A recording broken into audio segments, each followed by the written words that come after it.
Cleveland, with the Cavs seeking their first NBA title guided by the second coming of King James. And the Indians wrapping a homestand with the Royals at Progressive Field. Today, First Energy Stadium will play host to the U.S. Women's National Soccer Team as they continue preparation for the Rio Olympics, taking on familiar foe Japan. It's all next on ESPN2.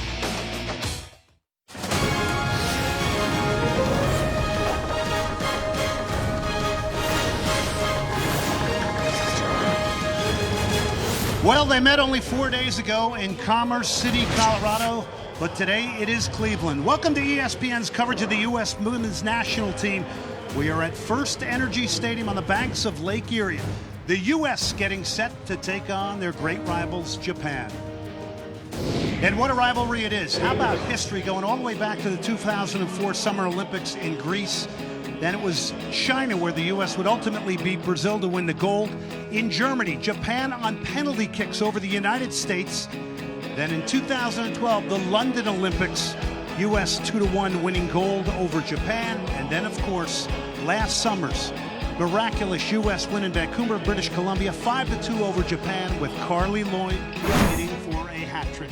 And welcome in, everybody. I'm Glenn Davis. Alongside me, she's former U.S. Women's National Team defender Kate Margraf, two-time gold medalist, World Cup winner. Now, we were at U.S. training yesterday, and of course, Japan is the perfect foe here ahead of the Olympics.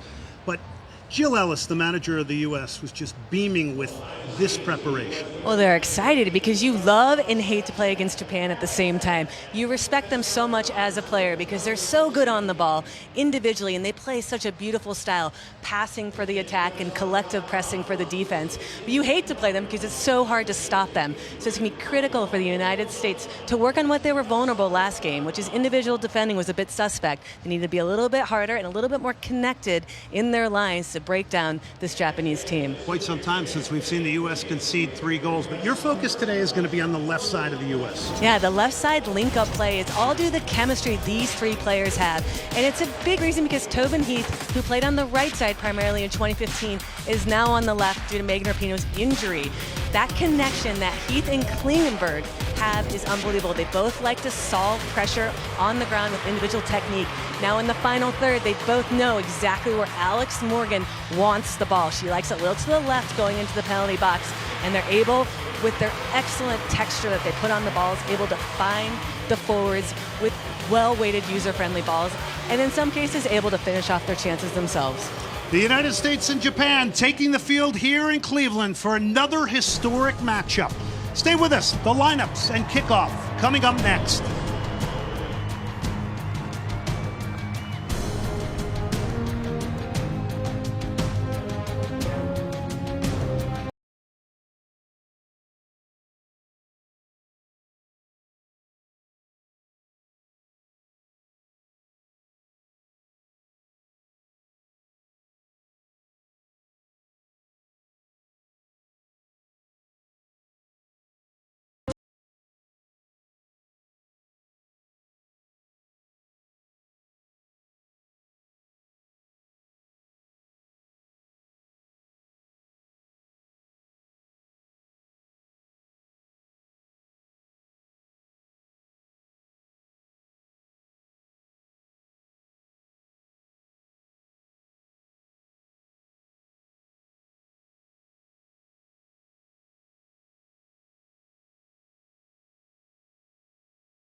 Welcome back to Cleveland here as the United States, the American Outlaws, out in full force here, getting set to take on Japan. It is an indelibly linked rivalry in the minds of many in women's soccer. Jill Ellis, 49 years of age. That is the 2015 FIFA Women's World Coach of the Year. And look at that coaching record of 47, 3, and 11. The United States today will make one change to their starting lineup. Mallory Pugh out, Kristen Press in, but you like that three-set in midfield. Yeah, it's a 4-3-3 on attack, a 4-5-1 on defense, but it's going to come down to this midfield. Morgan Bryant is going to be the anchor defensively, but she's going to be responsible for trying to set play through passing in between the lines. Asaka Takakura took over for the legendary Norio Sasaki. They did not qualify for the Olympics, unbelievably, but it is a rebuild now and a number of changes today for the manager. Well, it's a complete overhaul of the roster, but the best player, according to the head coach in all of Japan, is number 10, Sakaguchi, one of the best midfielders in the world. Good look there at Kristen Press. 75 degrees, your referee, Marianella Cruz. Game on here in Cleveland, and it is a huge preparation game for the United States ahead of the Olympics in Rio. And immediately the United States pressing here. And Japan will get this clear. This is a rivalry that has played out all over the world in places like London, Frankfurt, Germany, Vancouver, and today it is Cleveland. Glenn Davis alongside former U.S. national team defender Kate Margraf. And of course, we saw Japan 4 nights ago come out pressing very high here today. And we saw the U.S. train to deal with that yesterday. Absolutely, and Japan knows the United States starts very strong. Their head coach said we're really working on trying to stop them the first 15 minutes. And here's the U.S. into the box. Huge save. U.S. still pounding away here. Shot is blocked again. Shot on the turn is cleared off the line. What a start from the United States. They've reversed the tables since Thursday. What an incredible start for the United States. They're pressing down early, this time down the right-hand side. Crystal Dunn realizing she's going to take the player on and then quickly distributes it to the center and then back another shot. What a great start for the United States. And Kristen Press, that was the one actually getting the shot on that with an excellent run, holding her space a little bit before attacking it. Sauerbrunn off the throw, and it's last touched by the United States and Allie Long, the goal kick. Obviously, Carly Lloyd still out with the MCL sprain. We'll talk a little bit about Carly here in this one today. Also, Mallory Pugh not getting the start here, just graduating from high school, has had a heavy workload, a couple of dings and knocks, so she will not get the start today to take the pressure off her, and that's why Kristen Press, Kate, in the lineup. And you forgot about she had to buy a dress for prom and had prom. She's only 18, so yeah, Kristen Press is going to get a look. This is what they want, though. They want to see who's versatile, who can play where. Crystal Press will be playing underneath Alex Morgan, but expect to see her on the front line quite a bit as well. And Japan was so impressive, had a 2-0 lead on Thursday. They tried the quick free kick as they were trying to bring in Masuya. And it'll be a goal kick to Hope Solo. Good look there at Crystal Dunn, who's built herself up beautifully here with the national team now. 32 appearances, 12 goals for the 23-year-old. That's a lazy ball and not able to control it was Sugita. It's Captain Sauerbrunn, Megan Klingenberg now. Higher pressure here from Japan. That worked real magic in the first 25 minutes, didn't it? Technical, skilled on the ball, very organized defensively, but again, they made a number of changes here today off the 3-3 draw in Commerce City, Colorado. And they've carved out space here. Nakasato stops on a dime. Kawamura.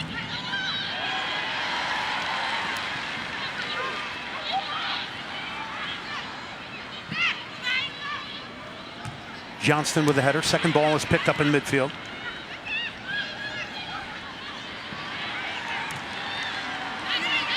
And the U.S. give it away again. So Japan now establishing a little confidence through passing here. Irina Yamani, the goalkeeper today. Only 20 years of age.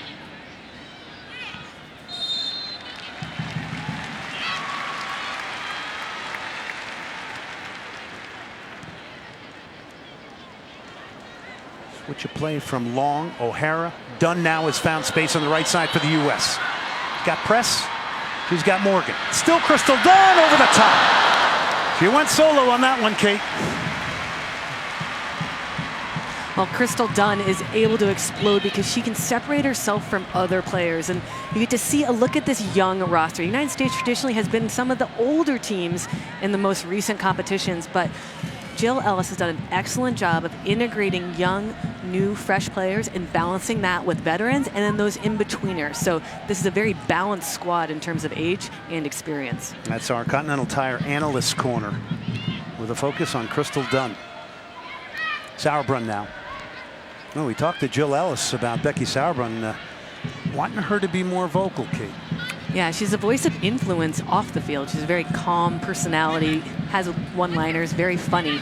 But on the field, especially with Carly Lloyd not on there, in the spine, you need someone stepping up and talking, and that's what she wants Becky Sauerbrunn to do in this game, and needs to do, because you're going to see this back line of the United States constantly trying to readjust their movements, stepping up and pressing, condensing that space, trying to limit the opportunities for Japan and time and space on the ball. Japan exhibiting this skill in tight areas. They somehow come out of there. It's still Japan. That's a good angled ball. And it's scooped up by Hope Solo. 2 shutouts away from 100. Quick distribution here. Tobin Heath now. This was our focus in the game open. This left side of the U.S. attack.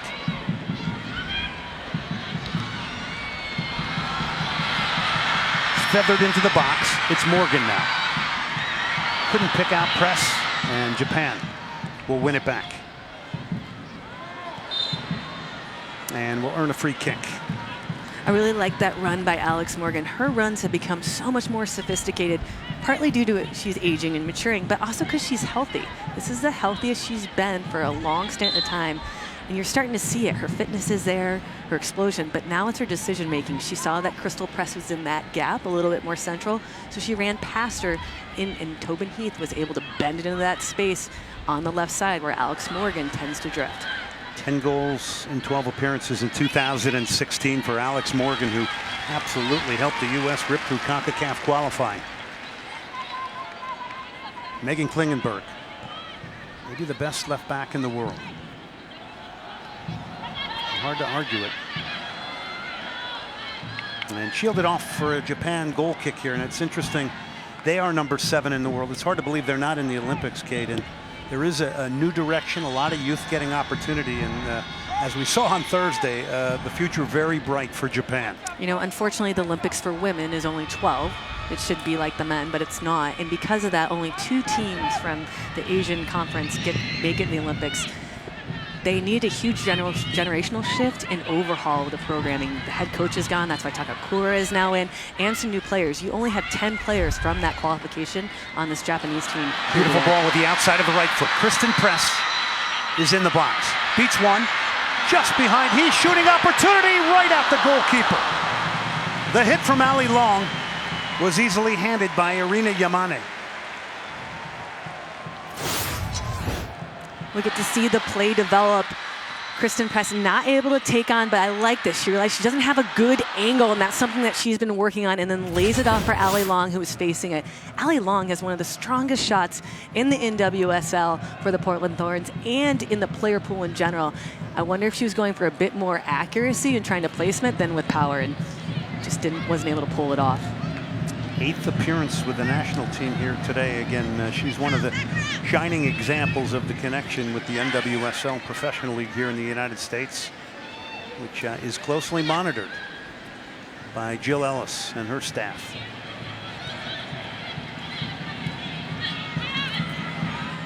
Comes out wide now to Yuri Kawamura. It's a wonderful buildup, and they've found space here on the left side. Nice ball feathered out wide by Sakaguchi. Ball whipped into the box. It goes behind the run of Sugasawa, and it'll be a throw-in for the U.S. Japan very rarely dumps it over the top on you. Maybe in the wide areas, yes. They're going to build through you, and they're excellent at just putting the ball in and finding that central forward, basically making the forward line of the United States women's national team and the midfield line obsolete, and then they go out the other way. they're one of the best teams in the world, regardless of who's out there. It's just how they're trained from infrastructure up. And with this head coach, she first started with under 16s, and she's now coached these players over the past couple of years, and we're getting to see kind of their style being implemented by a new group of players. Played forward here. This is Julie Johnston, Kelly O'Hara, and it's one back in midfield. This is an area Japan can operate, but it's broken up by Megan Klingenberg. She tucked in nicely off of Becky Sauerbrunn. Going back to Asaka Takakura, the head coach, 4-time Asian Coach of the Year. The players absolutely love her. She debuted as a player at 16 for Japan and played 79 times, scoring 30 goals. But you mentioned the extensive youth background she had. There was no question she was a choice in a landslide by everybody to take over for the legendary Norio Sasaki. Now she's an integral part of the Japanese coaching structure. And as a person, she's incredibly demanding not only of herself, but of her players. And she has said that she thought they should have won the last game and that they're going to stick to what they're good at, the collective organizational strength.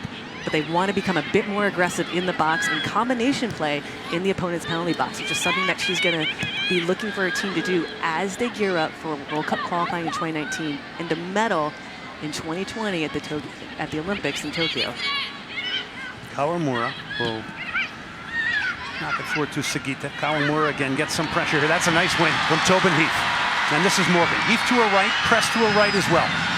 Alex Morgan, press. And the offside flag was up. But the U.S. Electing to break out quickly there.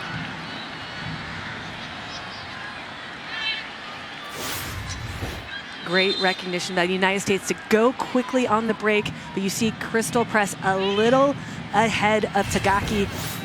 The right center back just wasn't able to hold her run or just mistimed it a little bit. And that's a connection piece with Alex Morgan that they're really looking for, that number 9, Alex Morgan, the 10, whoever that is, if it's Lloyd or Press, to work on the connection and build-up play. And that one, the timing was just a bit off. With the 18-year-old Mallory Pugh getting the rest, that was the opportunity to get Kristen Press here today in the starting lineup. And last year was an NWSL first-team All-Star. What a great opportunity for her to try to secure a spot on the starting lineup, though. Yeah, a lot at stake, both collectively and individually here today. Went to college at Stanford, Kristen Press.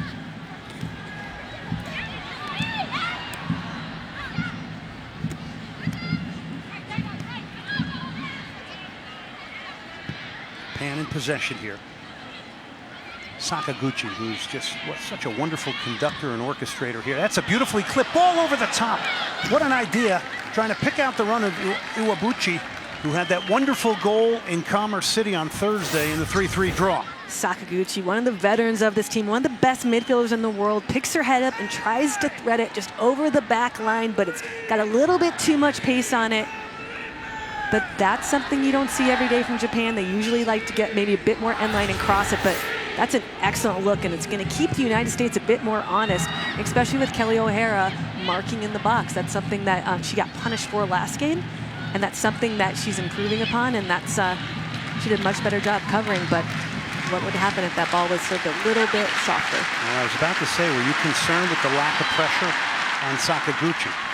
I think the United States is trying to work on their spacing so much. Here's Japan now, on top of the box, getting plowed down to Sugasawa. It'll be a free kick, very dangerous area now.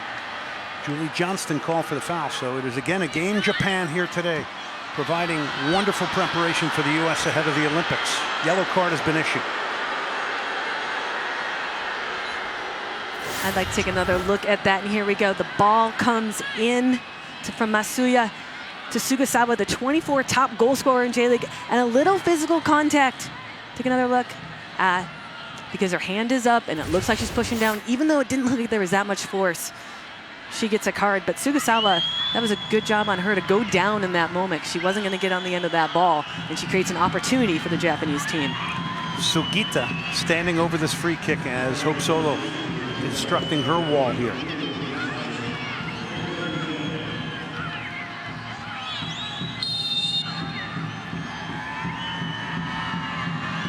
It'll be Sugita over the top.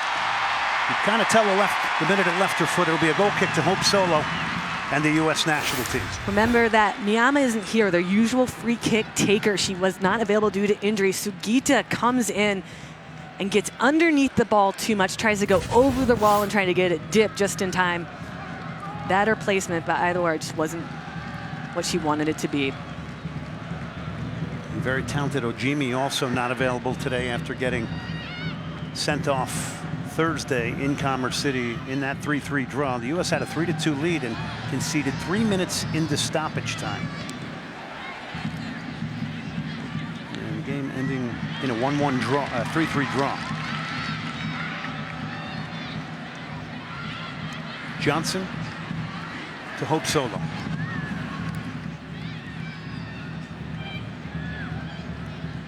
Kelly O'Hara appearing for the 80th time here today for the United States. And Johnston's touch is an errant one. It'll be a throw into Japan now.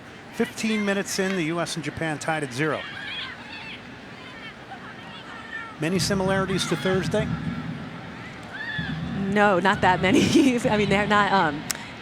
Japan scored 2 goals in the first 20 minutes. So the United States is doing a bit better job of keeping their spaces a bit more condensed and compact that space between that midfield and that back line. But now they need to step up a little bit to make sure that people aren't developing play 45 yards out. Klingenberg tries to work a give and go, broken up by Japan. So Megan Klingenberg trying to thrust up the left side here. Press, Klingenberg. She has a wonderful innate sense of when to join in the attack. Japan's going to get the throw, teamed by Marianela Cruz, the referee from Costa Rica.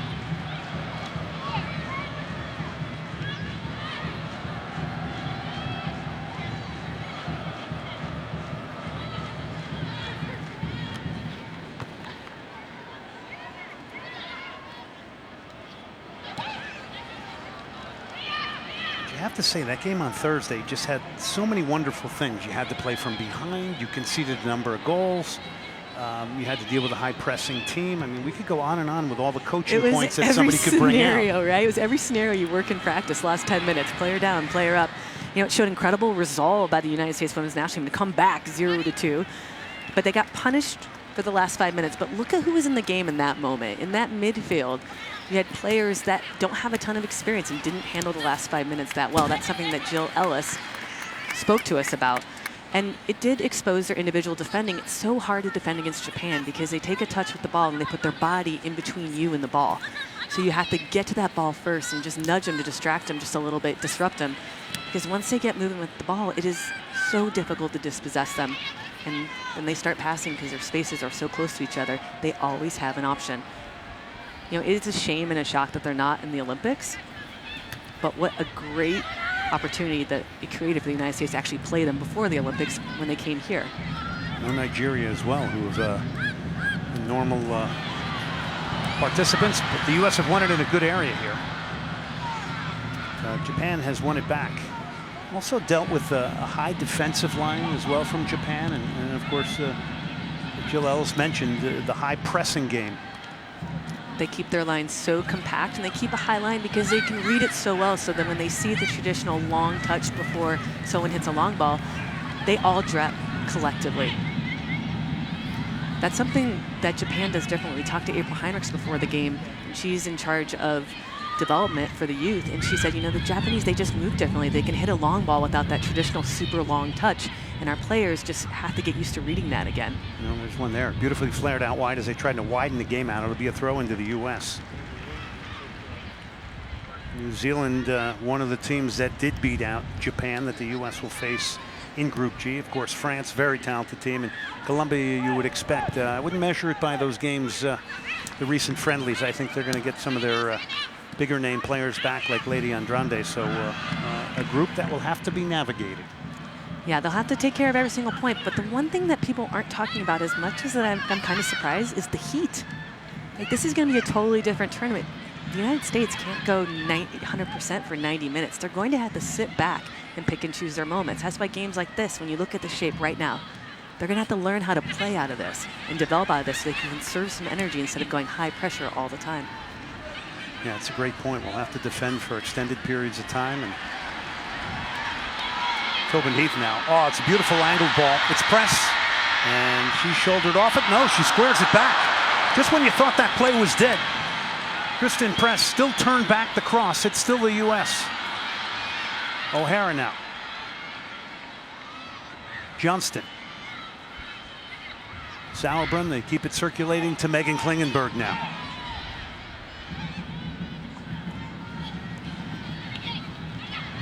And the United States will get a throw in here. 20 minutes in, we're tied at 0. First Energy Stadium in Cleveland, Ohio. Glenn Davis alongside two-time gold medalist Kate Margraf. Oh, knifing run into the box and then shielded off it was Morgan Bryant.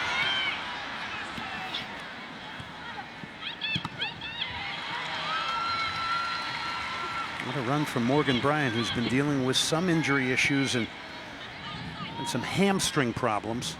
Plays for the Houston Dash in the NWSL.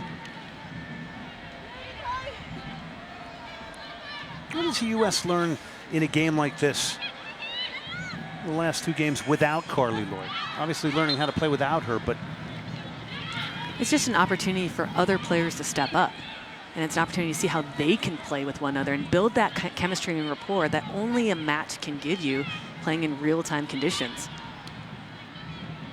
And then for everybody else just around that, it's all about spacing. This is a game of spaces. When we talk to both coaches, it's about, they didn't like it. They were able, each team's strengths were able to pull the other team out of the shape that they prefer. And now the U.S. pushing back on Japan. O'Hara, that great ball into the box. Nobody on the end of it. Went through everybody. No takers as Sauerbrunn steps up. A little bit of pinball wizardry here around the penalty area. And Japan will come away with it. They're so content and comfortable and calm on the ball.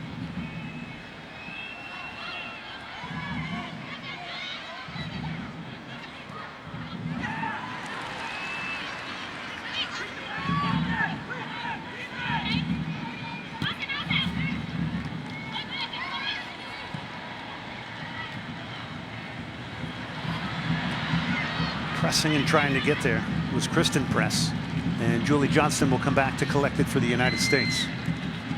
Well, as much as we talk about the transformation going on with Japan, it's the same with the U.S. in many, many ways, with the retirement of big-time players and legendary players like Abby Wambach and Lauren Holiday.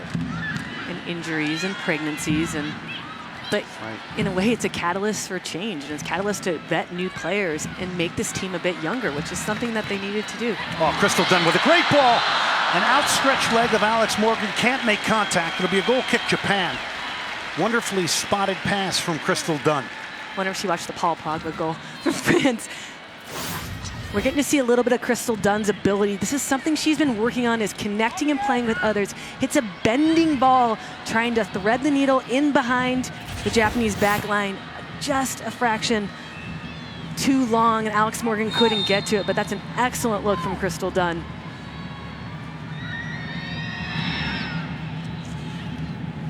We had a chance to chat with her yesterday in training, and just so energetic, upbeat, vibrant. Big issue for her, she said, was maintaining her level of consistency.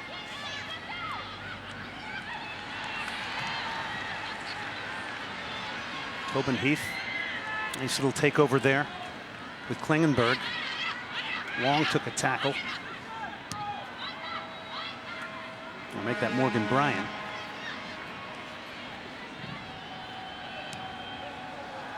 Sauerbrunn's touch got her in trouble. Klingenberg is going to have to come back to get it here.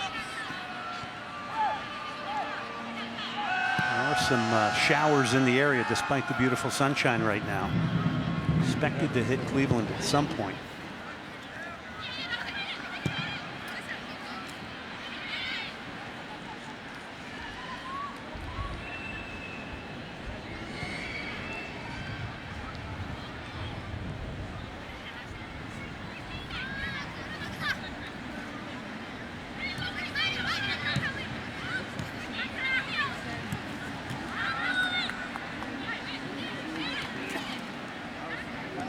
Crystal Dunn now. And boy, she ran into a heavy challenge there.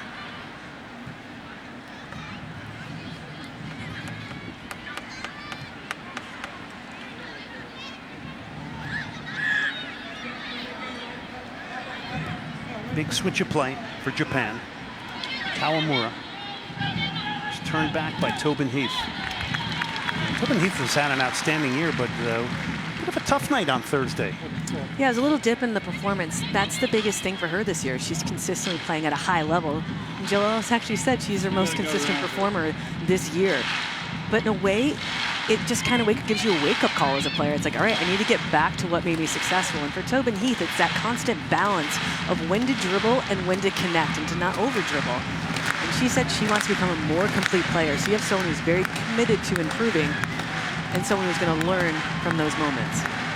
Well, and she also mentioned stylistically the international game so different than the NWSL, and that it does take time to get yourself back into the mode and the tempo of the international game. There is no team in the NWSL that plays like this, that plays what you're going to face when you play against Japan, who likes to create a counterattack through passing. Instead of the NWSL, it's 90 minutes back and forth, a very American style, very physical, strength, fitness-based style. The Japanese can't compete with the physicality, but they can overcompensate for that with combination play and individual technique and a never-say-die spirit. So it is a totally different ballgame, which is always interesting when you hear people say, oh, well, this player should be in it. She can play against that. Can she figure out the tactics of a team like this and overcome this style of play? And that's what Jill's looking for. Dunn to O'Hara, back to Crystal Dunn now.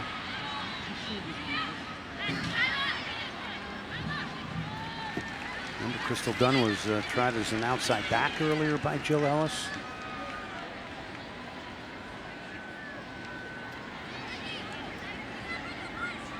Again, a highlight from Japan and a long throw in here, and it'll be a free kick for the U.S. now. 26 minutes in.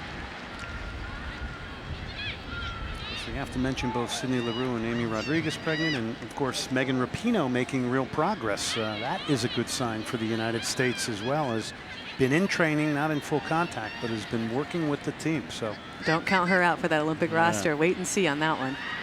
I'm not sure anybody would be foolish enough to do that. Box is loaded up now. This is an area of weakness for Japan. So let's see if their marking on set pieces has improved from the last game. This could be about a second ball here, but it's not a great piece of delivery. It's not cleared. It's a shooting opportunity. Long to the back post. It's 1-0. It's stuffed in by Julie Johnston, who's become somewhat of a specialist scoring off set pieces. Framing the goal beautifully.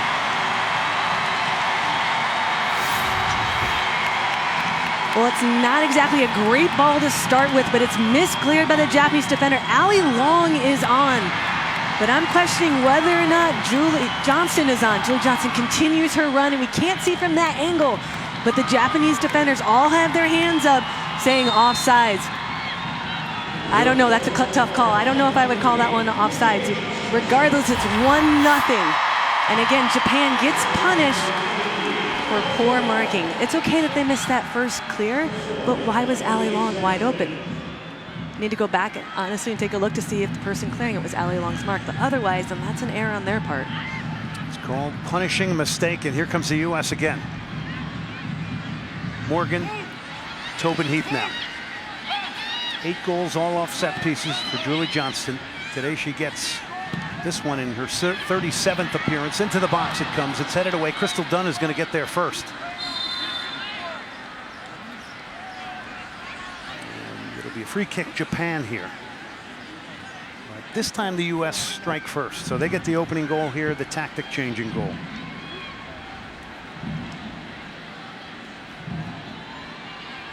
Well, Julie Johnston doing what she did so well in the World Cup was becoming an offensive force and a threat on all set pieces. A breakout in the World Cup in Canada for Julie Johnston. Also an under-20 World Cup winner. 24 years of age, played at Santa Clara. Here's Klingenberg now, got her head up. Tries to bend it in to that patented run from Alex Morgan.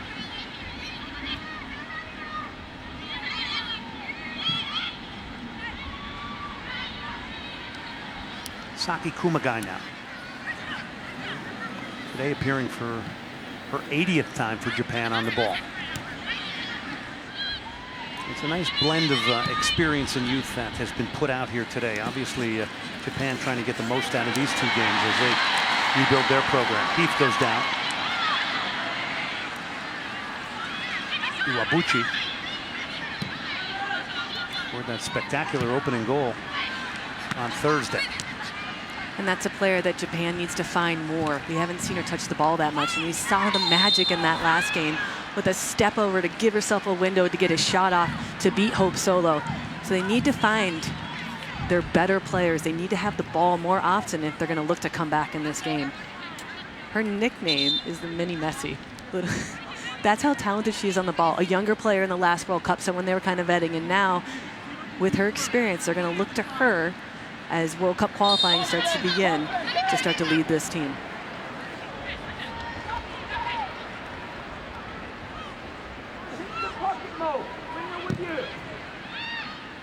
Klingenberg towards Morgan, and the U.S. have had the better of the possession and territorial play the last few minutes, capitalizing on a set-piece goal.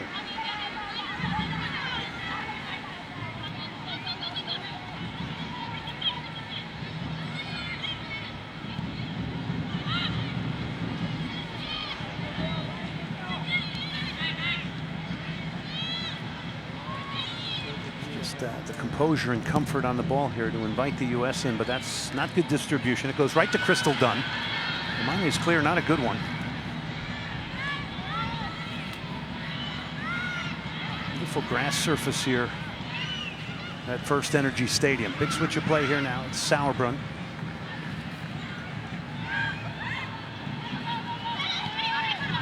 Bryant to Heath, and she'll go one-on-one.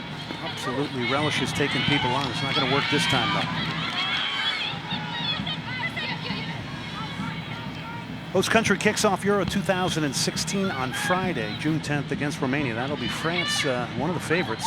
2:30 Eastern on ESPN. ESPN networks will have every match live from France, culminating with a champion being crowned July 10th. As always, each match will be streaming live on Watch ESPN and the ESPN app. So the Euro's right around the corner, and Kate Markgraf will be a part of it. It's an exciting time of year for soccer fans. The amount of content that we have on TV. It's been a long time waiting for that to happen. This is an absolutely incredible summer. The Copa Centenario has already kicked off. Mexico will play tonight, and then everybody with bated breath waiting for the Euros. Major League Soccer going a little dark here now, but is that a great start to the season? Yamane will pick that one off after the delivery from Tobin Heath. Big, tall goalkeeper, and that was easy pickings for her. And that was well read. Remember, she's 6'2". She has intimidating stature coming out, and that ball was curving into her. Kind of ball that you kind of want to hit around, maybe with the left foot to bend away, but in that menacing area between the 6 and the 12. Oh, nice little back heel. Press can't get turned, but wonderful improvisation from Alex Morgan inside the box here, providing us with the tricks and flicks.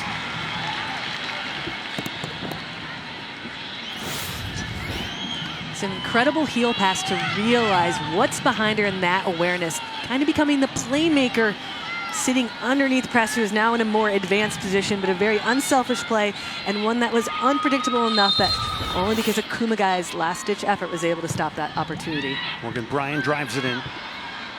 Klingenberg now to the far post. Dunn is there. It's headed away by Japan, who have been pushed back here now for an extended period here by the U.S. Dunn's cross is blocked. Getting in front of it was Masuya, who's only 20 years of age.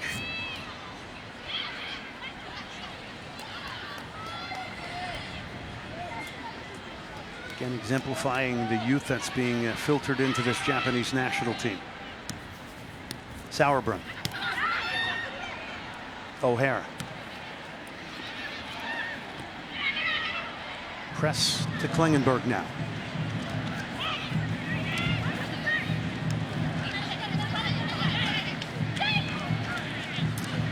Johnston tackled away. U.S. still in possession. And Japan struggling to get out of their own half here now. Crystal Dunn.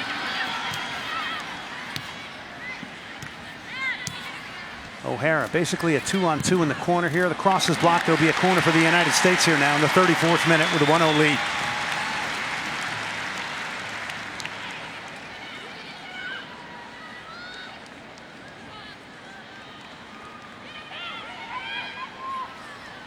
We saw them training earlier yesterday, and the one thing the United States is trying to do is hit that second runner. So look for someone to hit that near post and maybe flick it on to someone on the back post. Kind of a mix of zonal and man-to-man marking here. It's then cleared out by Japan. Back defending there was Sugasawa, their deepest line forward.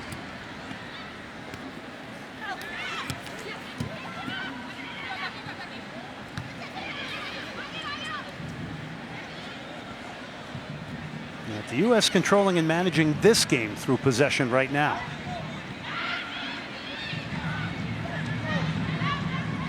Klingenberg has got a good run. It was Morgan Bryan thrusting out of midfield, and we've seen her make some great runs from her central midfield position.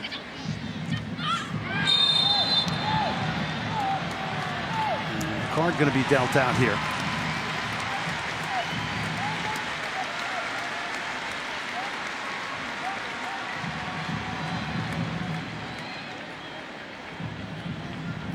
Sugasawa gets it. Sugasawa unable to get a touch on that ball and just continues with her follow through. Nails Julie Johnston in the knee. The ref has already given out one yellow card for a little bit less of an offense on Julie Johnston, so it's not surprising she gave out a yellow card for that, which is warranted. It was a reckless challenge. We talk about this partnership between Sauerbrunn and Johnston. Well, it's developed over the years, or the last year and a half actually, when Christy Rampone went out with an injury. Whitney Engen was injured last year, and then Julie Johnston, who was the third person in line, was the only center back available to go out with Sauerbrunn, and they formed a connection and started playing well, and they just complement each other so well on that back line. And then, of course, a wonderful showing at the World Cup together. And here's Sauerbrunn again doing more wonderful work. And the aforementioned Christy Rampone, your former legendary teammate. She is a legend. Anyone that gets better with age like that reminded me of Joy Fawcett quite a bit, a player from earlier than that. What was impressive about her is that it was more a mind thing. Once she started having kids, it's almost like any type of thing that was getting in the way of her playing well went away, and she became a leader and someone that everyone respected. And when she talked, which wasn't often, you listened.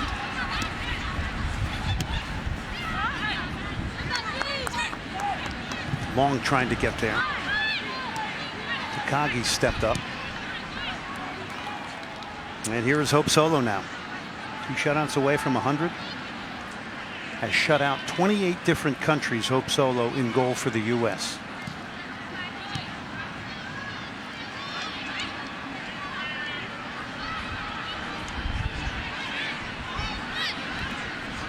"34 years of age with the Seattle Reign."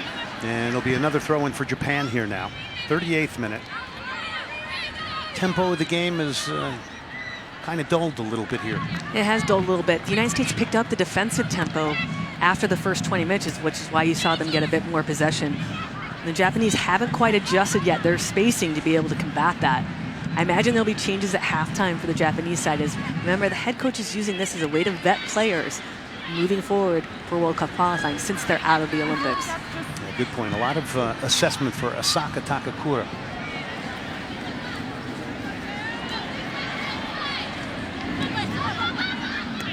And now they've got players in the box here. Some extended possession in the U.S. final third here.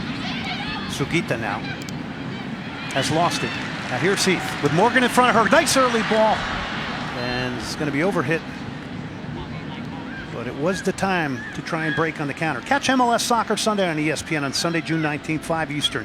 Sporting Kansas City trying to revert out of that downward spiral, taking on FC Dallas and Oscar Pereira at Sporting Park. MLS Soccer Sunday presented by Audi, also streaming live on Watch ESPN and the ESPN app. A very interesting start to Major League Soccer this year.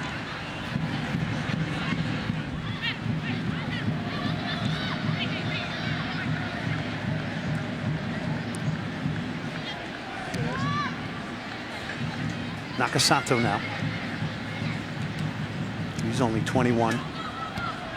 Good switch of play here. Kawamura is not going to get there, though. It'll be a throw into the U.S. and a better throw from the ball person there, and it would have been a quick one to Tobin Heath, and she would have been away.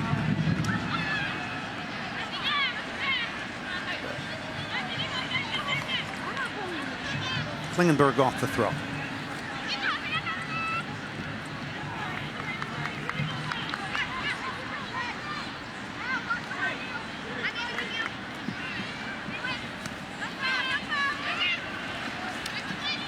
Bryant trying to get in there. She's nudged off it by Iwabuchi. Kawamura, and that's a good cross. Solo came and then went back on her line, and it's now Crystal Dunn.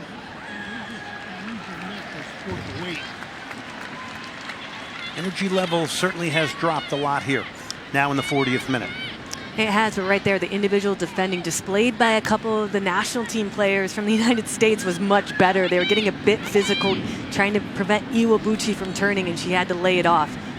So collectively, it's a little bit slower of a game, but that's not a bad training rehearsal to go through. Remember, they're going to Brazil where it's going to be incredibly hot, so they're going to have to learn how to play and be successful at lower tempos. So just keep possession here. Get out of the half up 1-0. Well, that's a great point you bring up about the conditions down in Brazil.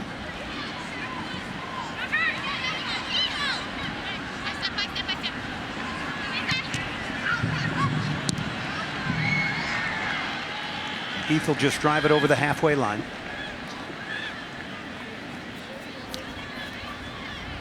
It was Australia and China that pipped Japan to go to the Olympics. And this roster here in the United States has only 10 players from Olympic qualifying. Yeah, it really was the shift to completely do an overhaul of the program, of the coaching staff. You talk to some people around the team or that are affiliated with the Japanese team, to read the media, it's that maybe the game had just evolved past that group of players and that coaching technique and style. And new players are getting a chance here, and it's a brave coach, Takakori, who does a completely different lineup almost for this game compared to how they were so successful last game in that group of players, because she's really trying to see the potential of her players and who can possibly hang in the next World Cup in 2019. Yeah, a lot of big experienced veterans on the bench. Nakashima, who was so impressive, one of them. And here's Japan now. Cool breeze now beginning to come throughout First Energy Stadium here. Klingenberg knocks it inside. Morgan spins off a defender. Will she get there first? Yes, she will. Alex Morgan, she's got Dunn. Splits a pass off her line, Yamane. The idea there, the pass just slightly off. But there is the counterattack. Put a circle around that. That is a weapon. Not only is she incredibly talented on her own as a natural goal scorer, keeping her composure in scoring moments, now you're seeing her recognize the game. She had 3 defenders that she committed to her and unselfishly tries to play in somebody else. That's a maturity and an evolution of her game that you didn't see in the beginning part of her career, and that bodes well for the future of this team. Yeah, Morgan's still stretching her game, and it's got the potential to stretch even more, according to many. Solo now.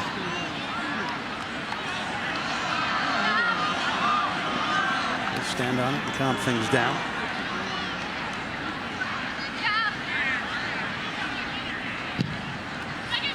Maybe 48 U.S. national team goalkeeping wins for Hope Solo.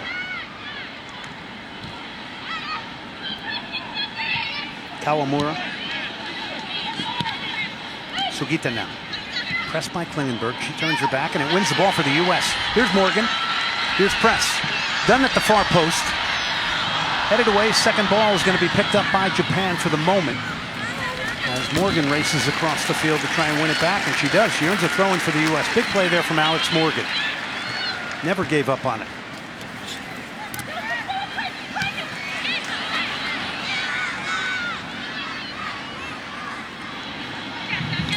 Coming up at halftime here on ESPN, Carly Lloyd, the more confident than ever U.S. national team player. That's a wonderful interview with Julie Foudy. And Johnston's first strike. Stay with us at halftime. There's a lot of great information coming your way. No stoppage here in the first half. Linesman's got her flag up. It's going to be a throw into Japan.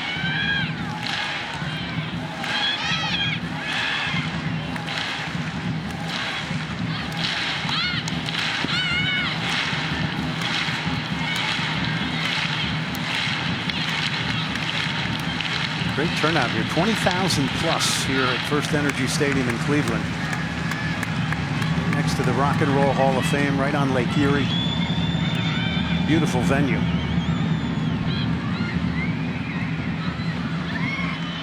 Press to Allie Long now. Crystal Dunn.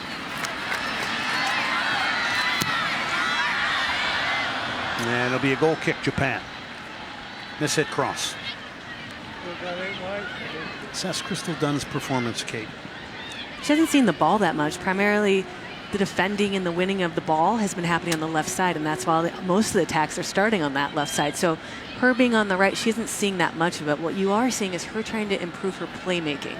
You're trying to see her connect with teammates. She's wide now, so she's not going to be the goal scorer unless she comes in.